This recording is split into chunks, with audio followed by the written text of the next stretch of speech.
L'esplicita e inedita presa di posizione del ministro alle infrastrutture Danilo Toninelli, schierato con Torino per la candidatura italiana alle Olimpiadi invernali del 2026, non ferma il Veneto. Il dossier per la candidatura di Cortina, Dolomiti UNESCO, è pronto. Il comitato strategico della candidatura si è riunito a Venezia nella sede della Giunta regionale a Palazzo Balbi e ha condiviso il relativo masterplan. La sottoscrizione di un apposito verbale ha infine formalizzato la decisione di correre per l'assegnazione della candidatura, documentazione da presentare al governo italiano e al CONI entro il 3 luglio prossimo.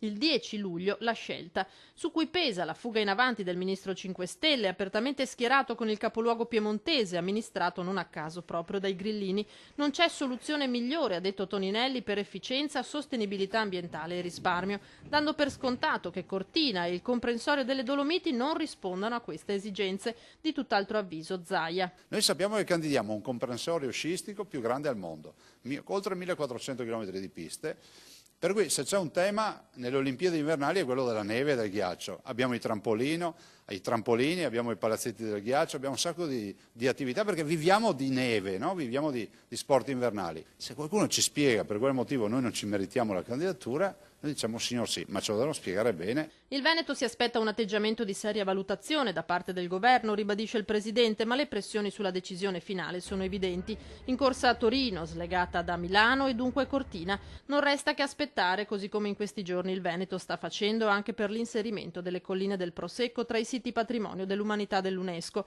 Volani economici, certo, ma anche riconoscimenti della storia e della laboriosità di un intero territorio.